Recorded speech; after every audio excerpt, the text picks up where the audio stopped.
Nathalie Job, bonjour. Bonjour. Et merci de nous accueillir pour cette nouvelle pause café.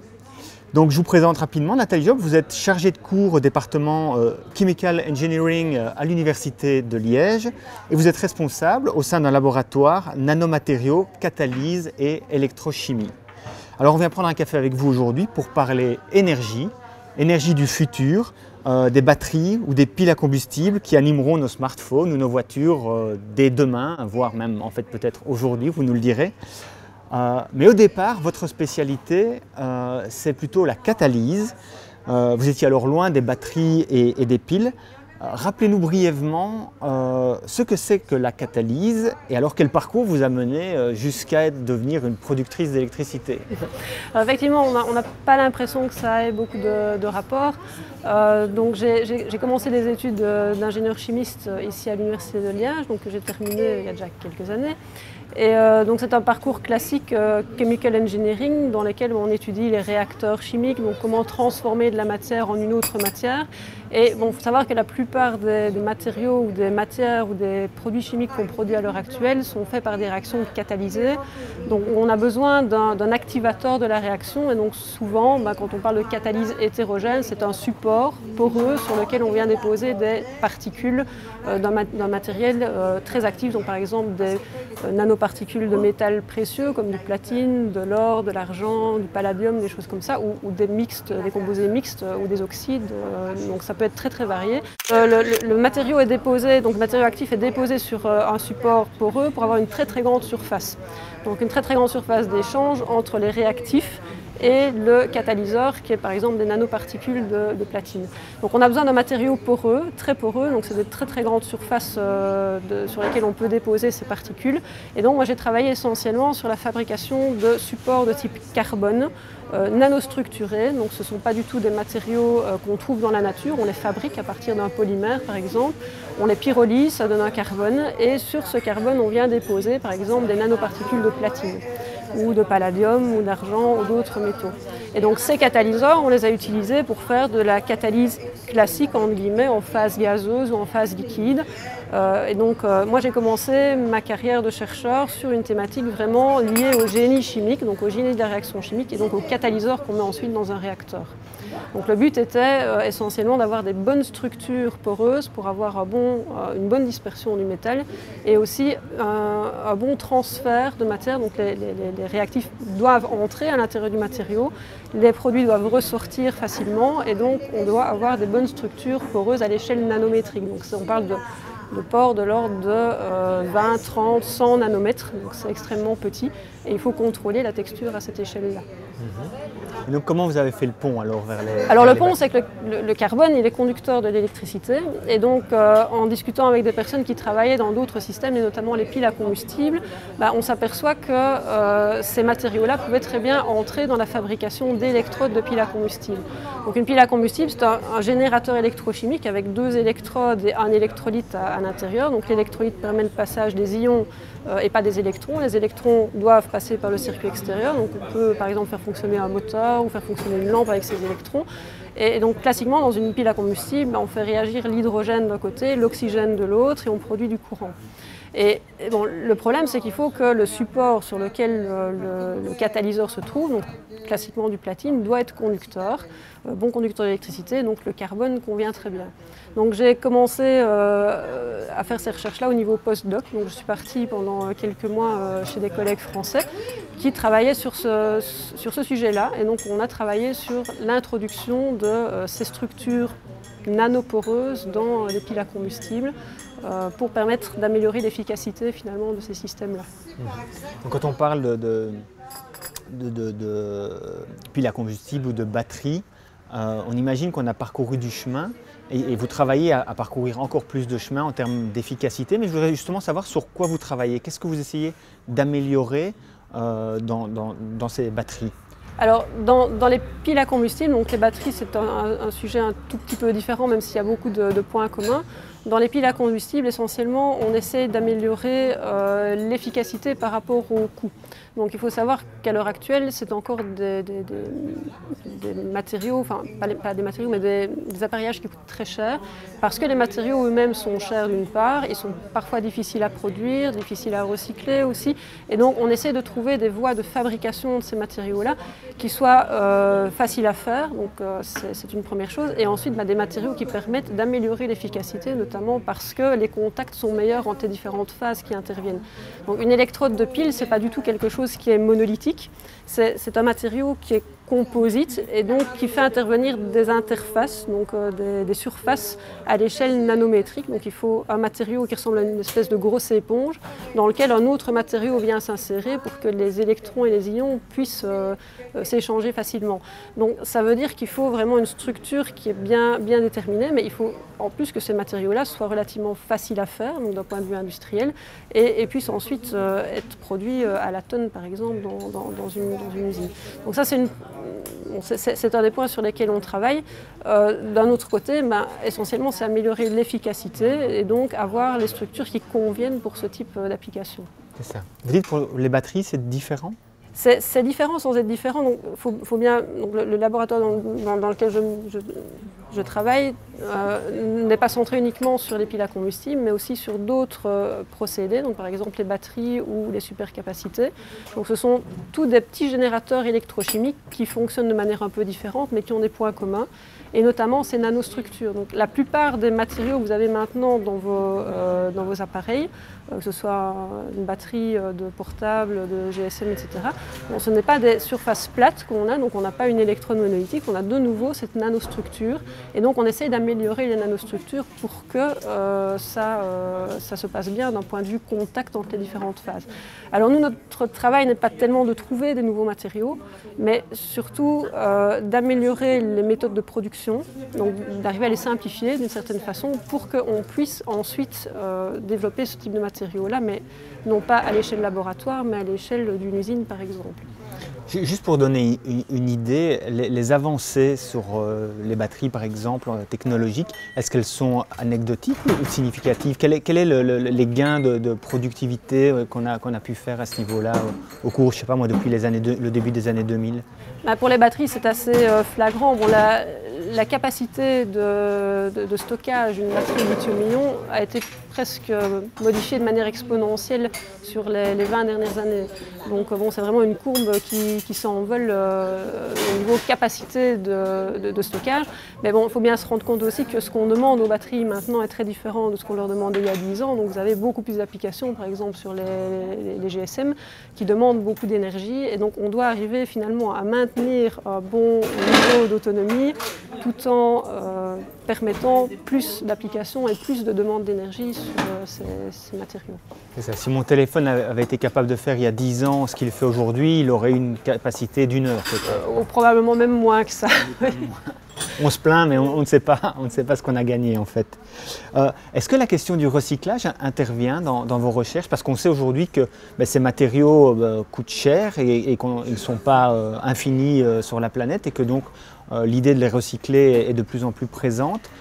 Ça intervient dans vos recherches? Ça intervient tout à fait, oui, parce qu'il faut bien se dire qu'un industriel à l'heure actuelle va être confronté au problème du recyclage de ses propres matériaux. Il y a aussi l'histoire la problématique de disponibilité des matériaux. Donc tout ce qu'on extrait pour le moment dans des mines va devoir être réutilisé à un certain moment. Or, on a parlé de nanostructures tout à l'heure, donc ces structures qui sont très interconnectées et très mélangées, après on ne peut pas les recycler, c'est un problème parce qu'on va devoir récupérer les matériaux qui sont dans ces batteries, dans ces piles à combustible. Donc il faut qu'on le prenne en compte, et on le prend bien entendu en compte quand on commence à fabriquer ces structures. On regarde un petit peu si ensuite ce sera possible de les recycler ou si ça devient vraiment très compliqué. Donc on ne travaille pas nous directement sur le recyclage, d'autres laboratoires le font, mais on le prend en compte quand on commence à travailler sur la structure des matériaux, sur leur production et sur la manière dont on met les matériaux en commun pour faire fonctionner par exemple une pile complète ou une batterie complète. Donc vous travaillez sur l'efficacité, sur la longévité, sur le recyclage, sur la miniaturisation aussi, j'imagine. Ça, c'est un point qui est évidemment très important, notamment dans les batteries. Bon, personne ne veut avoir une grosse batterie ou une batterie qui est trop lourde dans ses appareillages. Donc, un des critères de sélection des matériaux, c'est évidemment le rapport volume sur capacité. Par exemple, pour une batterie, c'est quelque chose qui est tout à fait discriminant. Et donc, bon, là c'est plutôt de la sélection de matériaux. On regarde quelles structures sont utilisables pour telle application. Et si on doit miniaturiser, donc par exemple, si on doit faire des petites cartes ou si on doit faire des petites batteries pour des applications portables, ben là, c'est un critère. Ça l'est peut-être moins dans d'autres domaines d'application, mais effectivement, on doit le prendre en compte. Concrètement, vous travaillez comment en fait? Est-ce que vous avez une équipe autour de vous et de quel type de profil est-elle composée? Est-ce que ce sont exclusivement des chimistes? Donc là pour le moment j'ai une équipe qui est à peu près composée de 10 personnes, bon, c'est plus ou moins un suivant qu'on a un nouveau qui rentre et un doctorant qui termine. Elle est composée pour moitié de doctorants et moitié de personnel un petit peu plus aguerri, donc ce sont des post-docs ou des chercheurs seniors et ils n'ont pas du tout le même profil. Donc dans l'équipe justement on essaie d'être multidisciplinaire parce que l'ensemble des problèmes qu'on doit résoudre ça va du matériau jusqu'à l'appareillage. Donc concrètement, vous êtes sur toute la chaîne. On est sur toute la chaîne, donc on essaie de fabriquer des matériaux d'une manière qui peut être faisable à grande échelle. Et puis on va jusqu'à l'implémentation dans un appareillage complet, donc une batterie complète ou une pile complète avec différents matériaux mis en commun de manière à rencontrer l'ensemble des demandes. Alors dans mon équipe, je pense qu'il y a 5 ou 6 profils différents. Donc on a des chimistes de formation master en sciences chimiques. On a des ingénieurs chimistes donc, qui ont à peu près la même formation que moi. J'ai des ingénieurs électrochimistes qui sont en fait formés en France, donc sur une matière plus pointue, plutôt électrochimie appliquée. Et puis j'ai des mécaniciens, j'ai puis des techniciens qui nous aident aussi. Donc, ça va de la pipette à l'atelier mécanique. Voilà, absolument. Donc on a vraiment la partie paillasse, donc fabrication de matériaux au niveau laboratoire, et on va jusqu'à la conception des appareillages qui nous permettent ensuite de les caractériser. Et donc ça devient du montage de bancs d'essai finalement. Donc le laboratoire va depuis la fabrication de matériaux jusqu'au montage de ces appareillages, qui sont finalement presque des machines complètes où on a la partie électronique, la partie informatique qui permet de contrôler par exemple des débitmètres, des capteurs de pression, des conditions de manipulation finalement, de manière à rendre ça le plus reproductible possible. Il faut bien se rendre compte que dans ce type, par exemple, essentiellement dans les piles à combustible, arriver à maintenir toutes les conditions de test au niveau où on les veut n'est pas si simple et donc on a des installations qui sont assez conséquentes et qui doivent être montées et qui n'existent pas en tant que telles. Ouais, j'en reviens aux piles à combustible parce que ce n'est pas nécessairement clair pour tout le monde ce que c'est qu'une pile à combustible et par exemple où on peut en retrouver. Est-ce que par exemple on va retrouver des piles à combustible dans nos voitures dans le futur? Alors dans le futur, c'est même le présent un peu brûlant puisque la plupart des constructeurs automobiles ont des prototypes qui roulent à l'hydrogène avec une pile à combustible qui alimente un moteur électrique. Alors très récemment a été mis sur le marché le modèle de Toyota, donc qui est la Toyota Mirai.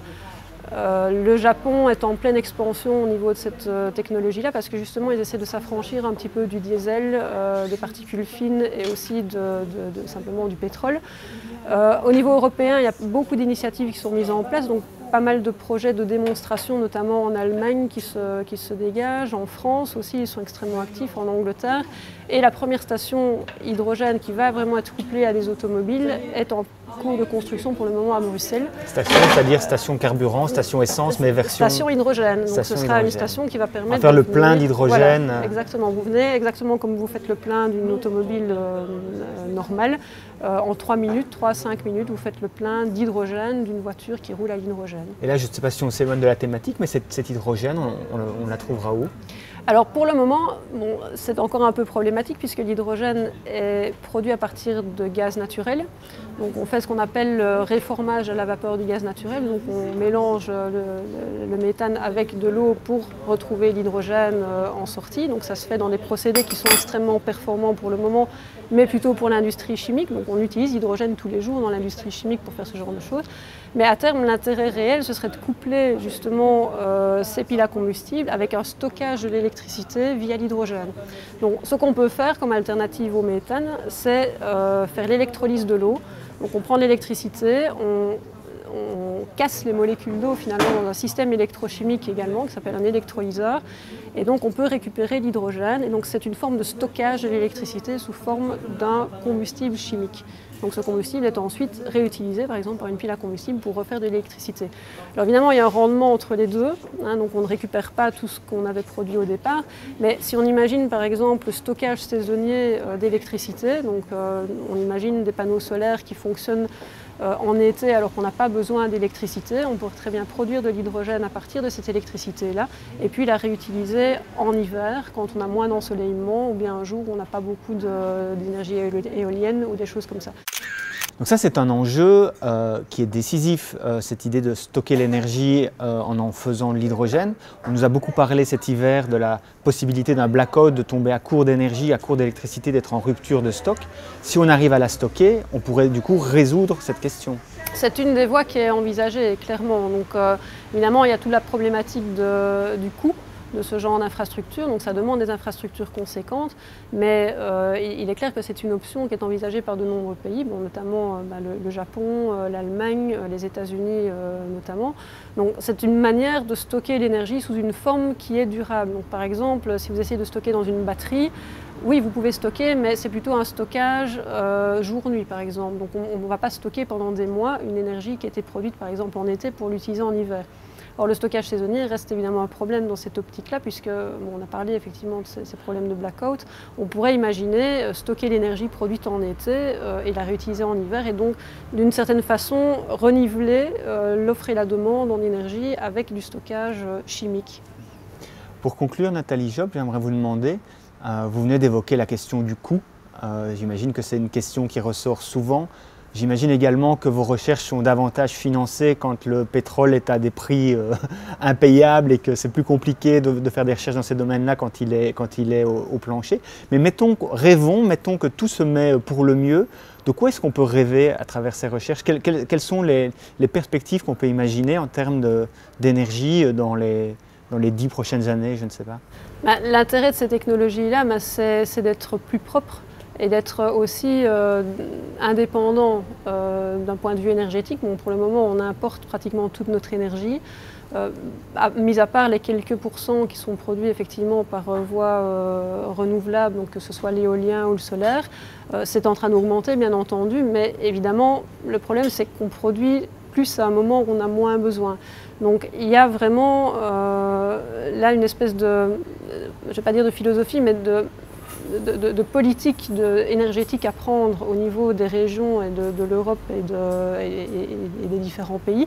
Vers quoi veut-on aller? Veut-on rester dépendant du pétrole, ou veut-on exploiter ce que finalement on a quand même? On a de l'éolien, on a du solaire, bon, exploitons-le au mieux et essayons de ne plus devoir dépendre complètement des énergies fossiles qui sont un problème géopolitique, mais aussi un problème simplement de disponibilité. Et n'oubliez pas que la Chine et l'Inde sont en train de faire des demandes très fortes en énergie parce que leur niveau de vie est en train d'augmenter. Donc si tout le monde vivait comme nous en Chine, on serait très embêté au niveau énergétique. Et au niveau écologique. Voilà. Nathalie Job, merci. Je vous en prie. Et merci pour le café. Merci aussi.